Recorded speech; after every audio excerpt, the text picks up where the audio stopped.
علی بھائی آج کا یہ آخری سوال ہے۔ جی جناب۔ پچھلے دنوں چند ہفتوں سے ڈاکٹر اشرف آصف جلالی صاحب کی جانب سے سیدہ فاطمہ الزہرا سلام اللہ علیہا کی شان میں ایک گستاخانہ جملے کے حوالے سے پورے ملک بلکہ پوری دنیا میں جو فتنہ و فساد کھڑا ہوا تھا، بالآخر اس کا ڈراپ سین ہو گیا ہے۔ جی جی۔ اور جلالی صاحب کو گرفتار کر لیا گیا ہے۔ بلکہ اسی حوالے سے پیر میر علی شاہ صاحب کے وارثین اور منتظمین نے ایک پریس کانفرنس بھی کی ہے۔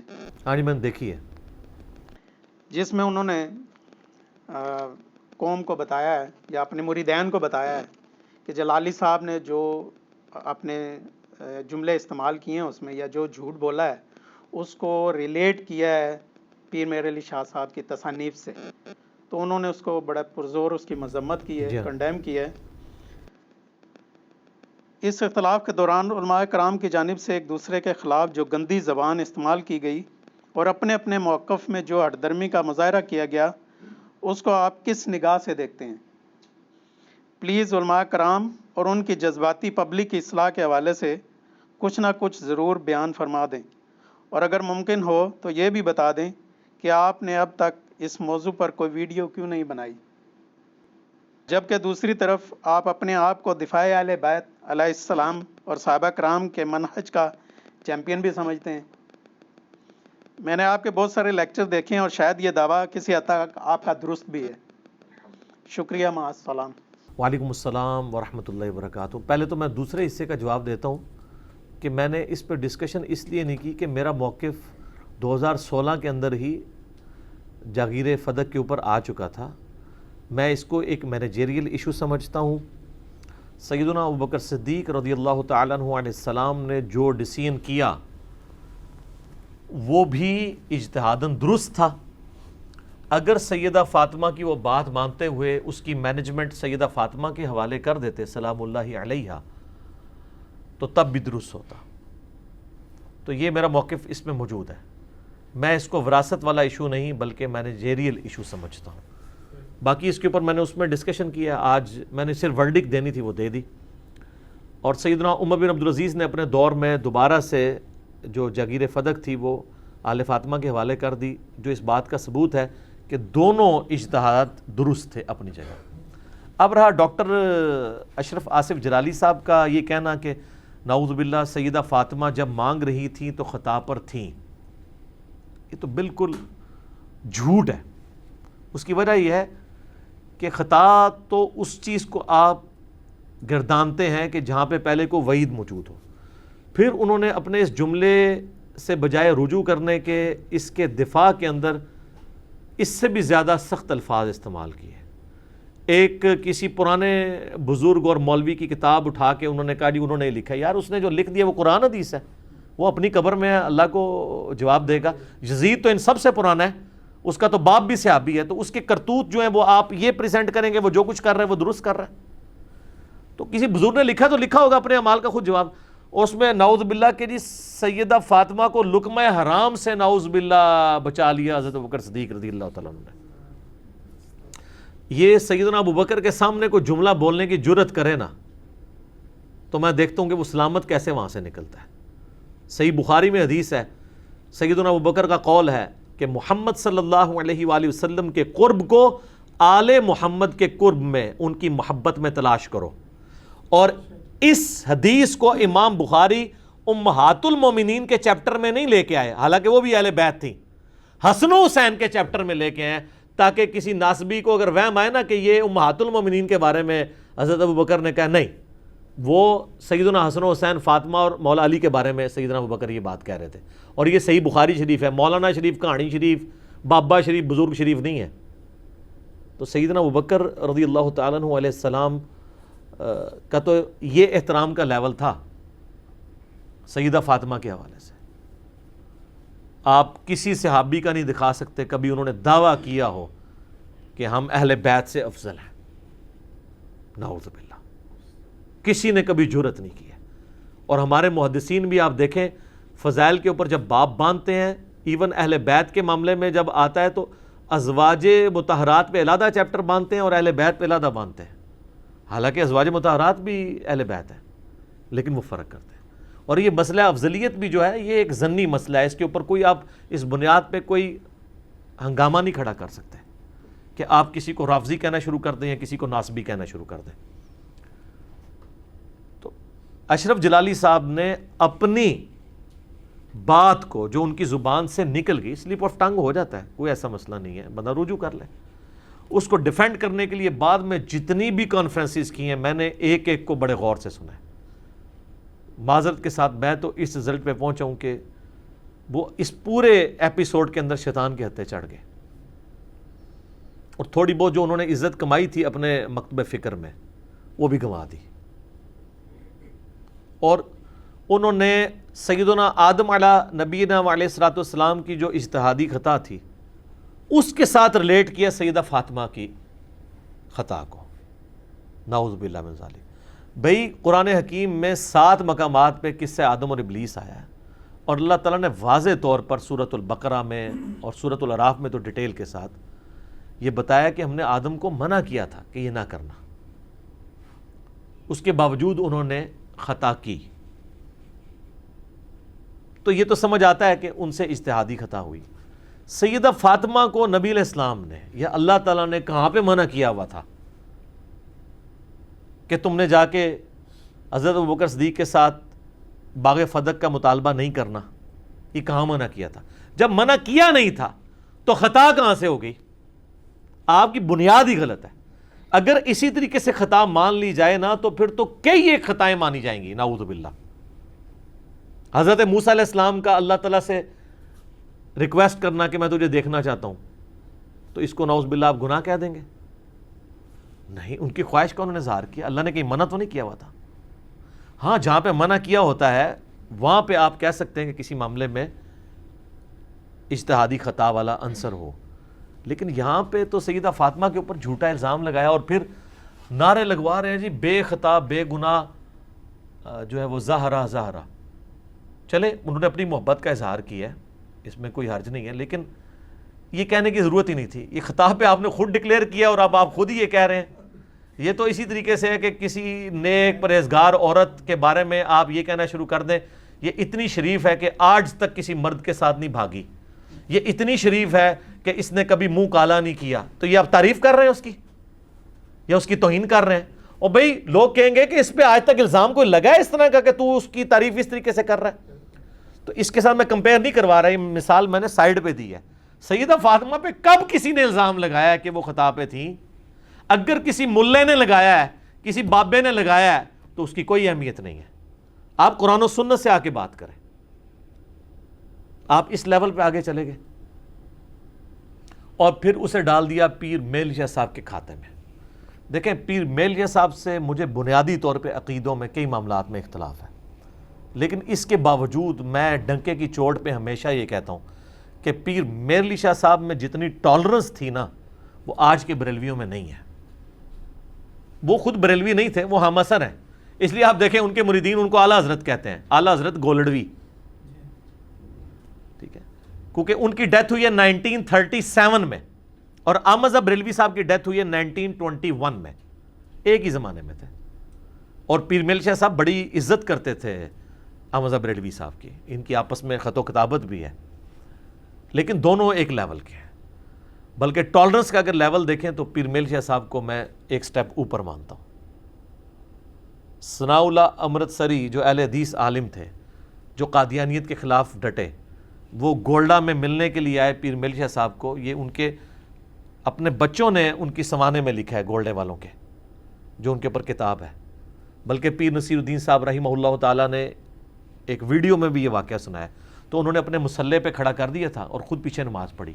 آج کا کوئی بریلوی عالم، پیر میر شاہ صاحب کی تو پرسنالٹی بہت بڑی ہے، ٹھیک ہے، ان کے لیول کا تو ابھی کوئی ہے نہیں ہے۔ بہرحال آج میں جو سب سے بڑا ہے، کیا وہ جرت کرے گا کہ ساجد میر صاحب کو یا حافظ سعید صاحب کو یا ایون امام کعبہ کو اپنے مصلے پہ کھڑا کرتے ہیں؟ اور جو کہتے ہیں امام کعبہ کے پیچھے نماز نہیں ہوتی، انہوں نے مصلے پہ کھڑا کرنا ہے۔ تو یہ پیر میر شاہ صاحب میں ٹالرنس تھی۔ باقی مجھے ان سے عقائد میں اختلاف ہے، وہ ایک علیحدہ چیز ہے، آج ٹاپک نہیں ہے، لیکن یہ حقیقت بات ہے کہ ان کی جس کتاب کا انہوں نے سہارا لیا ہے نا، تصفیہ ما بین سنی و شیعہ، سنی اور شیعہ کے درمیان انہوں نے تصفیہ کروانے کی کوشش کی ہے، ایک ایک آپٹیمل سولوشن جھگڑا ختم کرنے کے لیے. اس کتاب کا مقدمہ اگر جلالی صاحب پڑھتے ہیں، وہ کتاب جو ہے وہ بیسیکلی رافضیوں کے خلاف نہیں لکھی گئی ہے، وہ کتاب ناسبیوں کے خلاف لکھی گئی ہے. ان کو آ کے لوگ کہتے ہیں کہ حضرت صاحب ہمارا سنیوں کا یہ حال ہو گیا ہے کہ ہم کبھی اہل بیت کی تعریف کرتے تو لوگ ہمیں رافضی کہنا شروع کر دیتے ہیں. تو اہل سنت کے پلیٹ فارم میں تو دفاع صحابہ تو بیان ہو رہا ہے، صحابہ کی کانفرنسز ہو رہی ہیں، اہل بیت کا کوئی نام ہی نہیں لیتا. تو آپ ذرا امت کو سمجھائیں، آپ بڑی پرسنالٹی ہیں. تو اس بات پہ انہوں نے کتاب لکھی ہے، وہ آپ اس کا مقدمہ پڑھیں. اور اس میں وہ کتاب وہ اس لیے لکھ رہے ہیں کہ بھئی اہل سنت کا یہ خاصہ ہے کہ ہم اہل بیت کا احترام کرتے ہیں، اور خدا کے لیے جو اہل بیت کے نام کی کانفرنسز کرے اسے رافضی نہ کہو. وہ اس لیے نہیں لکھ رہے تھے کہ جو دفاع صحابہ کرتے ہیں اسے ناسبی نہ کہو. اور اس نے پکڑ کے وہ ناسبیت کے حق میں چیزیں یوز کرنے شروع کر دی. کتاب لکھی کسی اور کام کے لیے گئی تھی اور اس سے رزلٹ کوئی اور نکال دیا. تو بہت سخت زیادتی ہے. یہ اسی طریقے سے جیسے وہ کہتے ہیں نہیں بخاری میں لکھا ہوا ہے کہ رفع یدین ختم ہے. ہم کہتے ہیں کیوں؟ وہ کہتے ہیں نہیں بخاری مسلم میں لکھا ہوا ہے، دونوں میں حدیث موجود ہے کہ حضرت ابو ہریرہ کہتے ہیں میں تم سب سے زیادہ رسول اللہ کی نماز سے واقف ہوں. نبی علیہ السلام جب نماز شروع کرتے تو اللہ اکبر کہتے، جب رکوع میں جاتے تو اللہ اکبر کہتے، رکوع سے سر اٹھاتے تو سمیع اللہ لمن حمدہ ربنا لک الحمد کہتے، سجدے میں جاتے تو اللہ اکبر کہتے، سجدے سے سر اٹھاتے تو اللہ اکبر کہتے، اور 4 رکعتوں میں 22 دفعہ اللہ اکبر کہتے. اور رسول اللہ اپنی وفات تک اسی طرح نماز پڑھتے رہے. وہ کہتے ہیں جی ڈاکٹر تعلق قادری صاحب نے منہاج السوی کتاب جو لکھی ہے، ان کا دعویٰ ہے کہ شافیوں کی مشکات یہ ہے اور حنفیوں کی مشکات میری کتاب ہے منہاج السوی. اور اس پہ انہوں نے رزلٹ نکالا ہے رفع دین کی منسوخیت ہو چکی ہے، کیونکہ اس میں تو رفع دین کا ذکر ہی نہیں ہے. تو سر اس میں تو پہلے رفع دین کا بھی حضرت ابو ہریرہ نے ذکر نہیں کیا، تو پہلا بھی منسوخ ہو گیا. وہ بیسیکلی بنو امیہ نے تکبیرات کہنی چھوڑ دی تھی. امام ترمذی نے پوری بحث کی ہے اس کے اوپر، یہ انہوں نے کیوں کہا. بخاری مسلم کی آپ شروحات پڑھیں تو آپ کو پتہ چلے گا بنو امیہ صرف پہلی تکبیر اونچی آواز میں کہتے تھے، باقی وہ اسی طریقے سے ٹرانسفر کرتے تھے. تو حضرت ابو ہریرہ نے کہا کہ رسول اللہ صلی اللہ علیہ وسلم تو 22 دفعہ کہتے تھے، تو میں رسول اللہ صلی اللہ علیہ وسلم کی سنت کے اوپر ہوں. پہلی اور تیسری رکعت میں 6 دفعہ اللہ اکبر آتا ہے اور دوسری اور چوتھی میں 5 دفعہ آتا ہے. تو یہ بتانا چاہ رہے تھے حضرت ابو ہریرہ کے دماغ میں نہیں تھا کہ 1400 سال بعد جا کے اس نے ترک رفع دین ثابت کرنا ہے. تو پیر میلجی صاحب کے دماغ میں بھی نہیں تھا کہ اس کتاب سے ناسبیت کے حق میں دلائل لیے جائیں گے اور اہل بیت کی توہین کی جائے گی. وہ تو بیچارے یہ لکھ رہے ہیں، وہ شیعہ کے سامنے اپنا مقدمہ پیش کر رہے ہیں کہ بھائی ہم اہل بیت کو تم سے زیادہ اون کرتے ہیں، اور اگر ہم دفاع صحابہ کر رہے ہیں اس کا قطعاً مقصد نہیں ہمارے دل میں بغض اہل بیت ہے، ہم ان بنیادوں کے اوپر اہل بیت کا دفاع کر رہے ہیں، اور اس میں انہیں خلفائے راشدین کا دفاع کیا ہے. اور جان کی مان پاؤں تو عرض کروں، یہ جلالی صاحب نے تصفیہ کتاب سے جو حوالے پیش کیے ہیں، تو یہ پوری کتاب تو اس قابل نہیں ہے کہ یہ عوام کے سامنے بیان کر سکے. جناب انہوں نے اس کتاب میں لکھا ہے کہ خلافت 30 سال تک ہے، صلح حسن تک، اور لکھا ہے کہ جناب معاویہ نام کے ساتھ.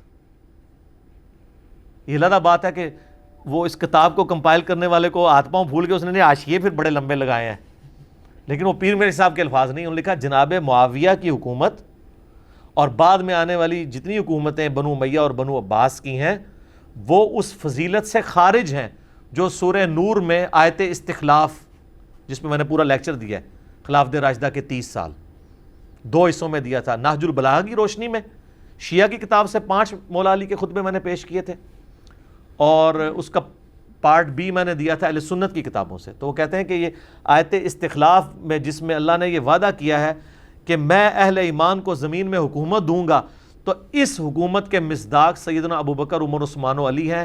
جناب معاویہ اور بعد میں آنے والی حکومتیں یہ اللہ کی طرف سے جو انعام ہے نا اہل ایمان کو، یہ ان کی حکومتیں اس میں داخل نہیں ہیں. لو ہاں سامو جلالی صاحب تسی تے نعرے لوائے ہوئے نے بے خطا بے گناہ فلاں فلاں فلاں فلاں، تو پیر میرزا صاحب کو اب کون رافضی پھر نعوذ باللہ من ذالک.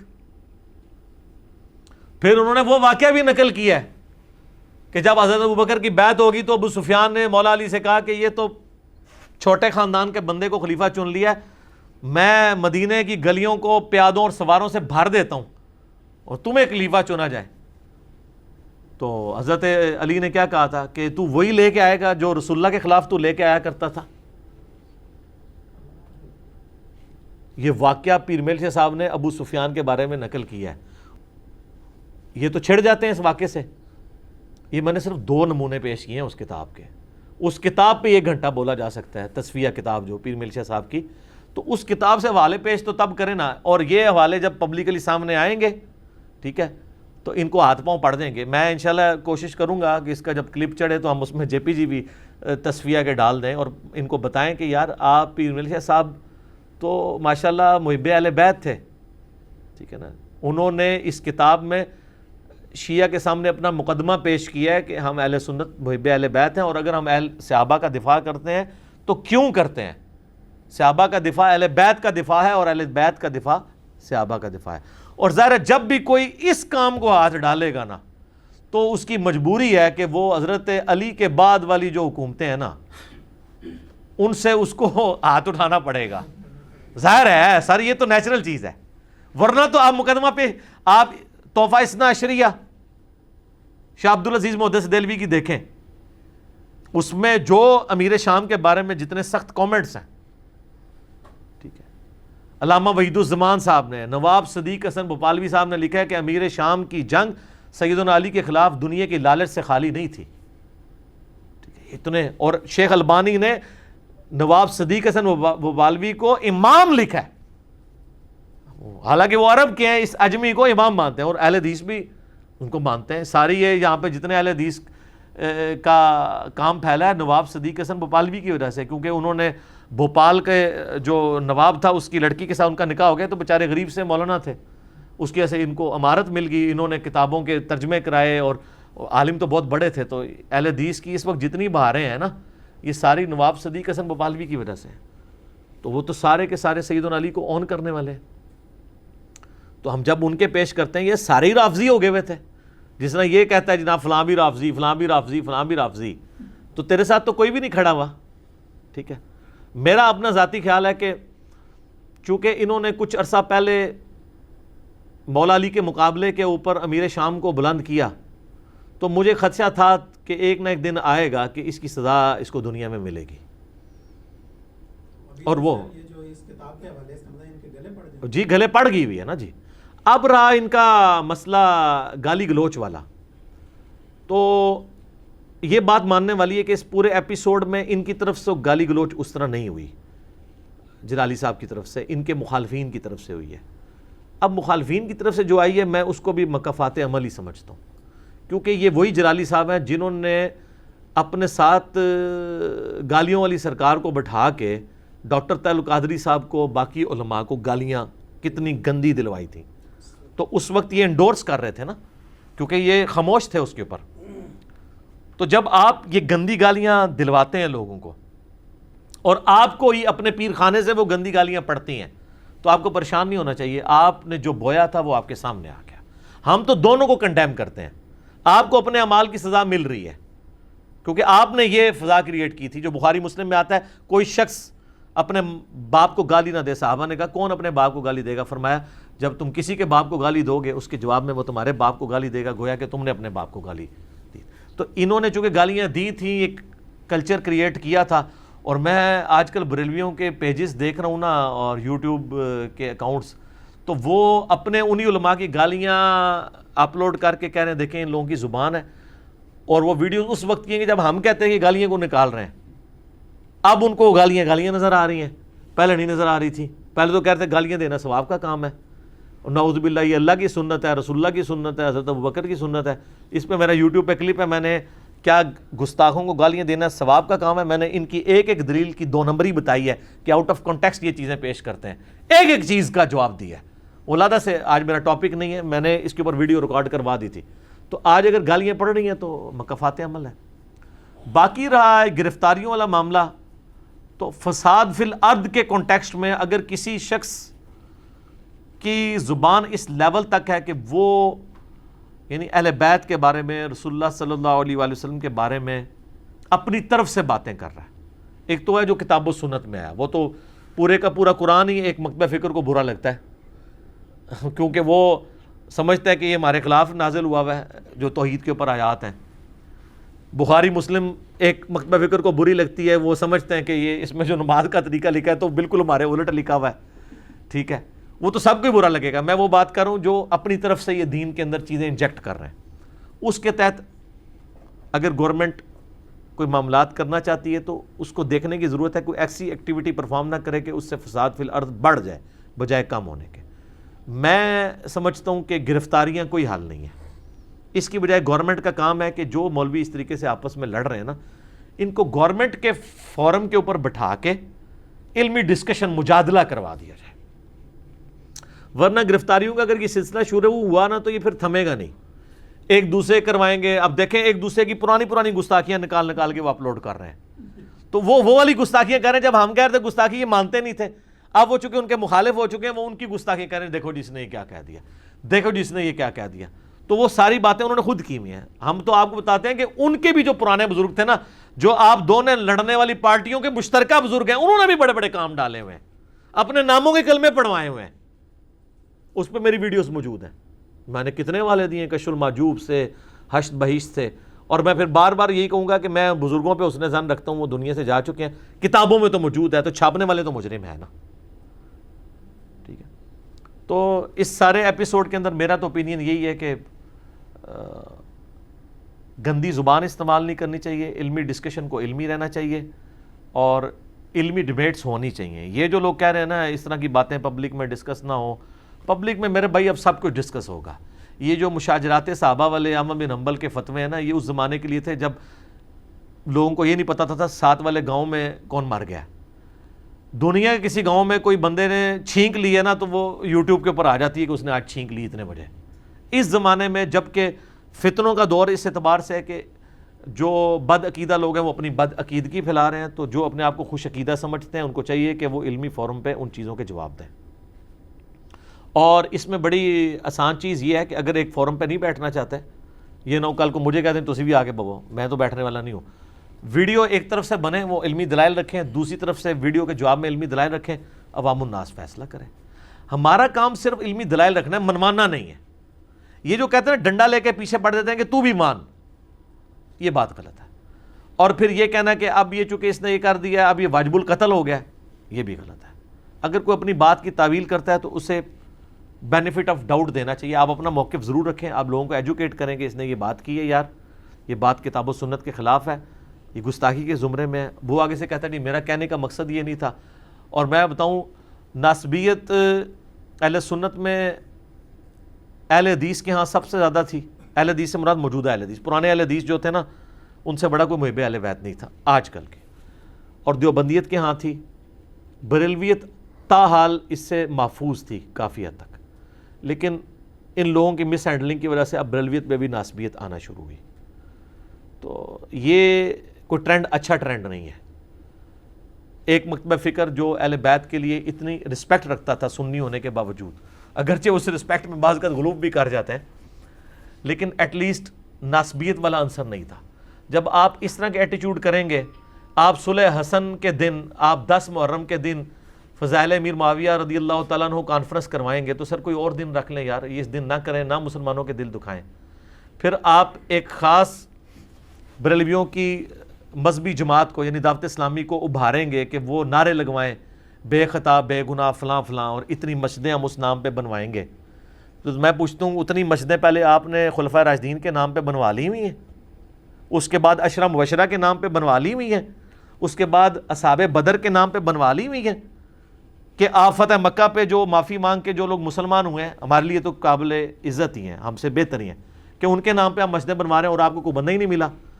اس نے تو پھر بھی چلو ڈھکے چھپے الفاظ میں رجوع کر لیا تھا کہ آندہ میں یہ نہیں کروں گا. اس کے پیچھے بھی موٹیو یہی لوگ تھے، انہوں نے ان کو ابھارا اور پھر ظاہر ہے سسٹین نہیں کر سکے. وہ اتنی بڑی جماعت کا لیڈر ہو کے سسٹین نہیں کر سکا. اہل بیت کی محبت اللہ نے مسلمانوں کے دلوں میں ایسی رکھی ہے، اس کے خلاف وہ جو بغض رکھے گا وہ چل ہی نہیں سکتا. تو یہ تو بیچارہ کچھ بھی نہیں ہے ان کے مقابلے پہ. دشمنان اہل بیت کی وکالت کا یہ انجام ہوتا ہے کہ آپ کے اندر ناسبیت کی بو ضرور آ جاتی ہے. جو حضور نے کہا تھا نا کہ قرب قیامت میں سود کوئی ڈائریکٹ نہ بھی کھائے نا دھواں اسے پہنچ جائے گا. یزید اور حسین کی محبت ایک دل میں جمع نہیں ہو سکتی. یہ تو بڑا ہلکا جملہ ہے. مولا علی اور ان کے وہ دشمن جو مرتے دم تک دشمنی پہ قائم رہے ہیں اور وفات کے بعد بھی دشمنی نبھاتے رہے ہیں، ان لوگوں کی محبت اور مولا علی کی محبت ایک دل میں جمع نہیں ہو سکتی۔ اب جب میں یہ اتنا ڈیٹیل جملہ بول رہا ہوں تو میں نے اصحاب جمل کو اس میں سے نکال دیا ہے، کیونکہ وہ مرتے دم تک قائم نہیں رہے ہیں، اور مولا علی نے خود ان کو سرٹیفکیٹ دی ہے۔ میں ان کے بارے میں بات کر رہا ہوں جن کے اوپر مولا علی قنوت نازلہ پڑھتے رہے ہیں، اور وہ لوگ جو مولا علی کی وفات کے بعد ممبروں پر ان پہ سب و شتم کرواتے رہے۔ ابھی ایک بڑا تلخ ٹاپک ہے، اس کے لیے میں نے ایک ریسرچ پیپر لکھ دیا ہے، واقعہ کربلا کا حقیقی پس منظر 72 صحیح الاسناد احادیث کی روشنی میں، اکثر بخاری اور مسلم سے ہیں۔ یہ عربی میں بھی ہے، اردو میں بھی ہے، ہندی میں بھی ہے، انگلش میں بھی ہے۔ فری ڈاؤن لوڈ کریں ہماری ویب سائٹ ahlsunnatpak.com سے، اور ہارڈ کاپی اس کی منگوانی ہے تو آپ ہماری اکیڈمی صبح 9 سے لے کے شام 5 بجے تک کھلی ہوتی ہے، +92 کے کوڈ کے ساتھ۔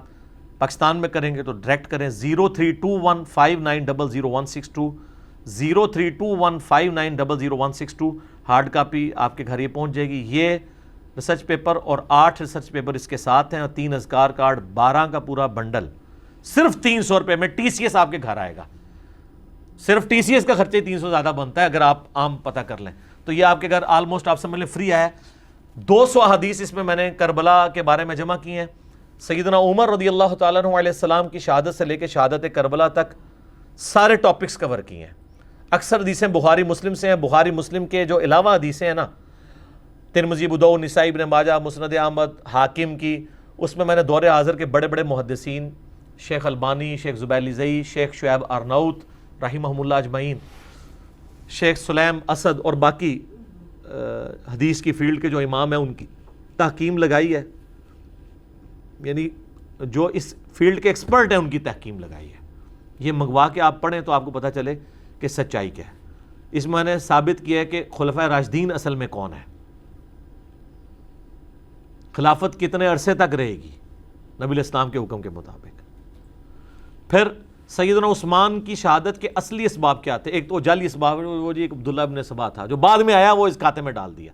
بخاری مسلم سے اسباب بتائے، آل امیہ کے گورنر وجہ بنے۔ اچھا، اس کے بعد پھر سیدنا علی کی خلافت، ان کے دور میں ہونے والی جنگ جمل، صفین، نہروان پہ نبی الاسلام کی پیش گوئیاں کہ مولا علی حق پہ ہوں گے۔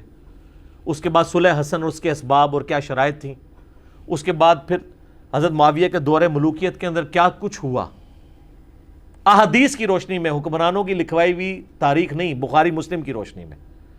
اور اس کے بعد یزید ابن معاویہ کی ولی عہدی اور الٹیمیٹلی واقعہ کربلا میں سیدنا حسین ابن علی رضی اللہ عنہ و علیہ السلام کی مظلومانہ شہادت۔ یہ سارے ٹاپکس میں نے اس میں کور کیے۔ یہ منگوائیں اور آپ فری ڈاؤن لوڈ کر لیں، PDF بہترین پروفیشنل اپلوڈ کیا ہوا ہے۔ عربی کو کسی کو ایسا ہے نا تو پہلے عربی میں لکھا گیا تھا، عربی والا بھی ہے وہاں پہ، انگریزی والا بھی ہے، اردو والا بھی ہے، ہندی والا بھی ہے، ٹھیک ہے جی۔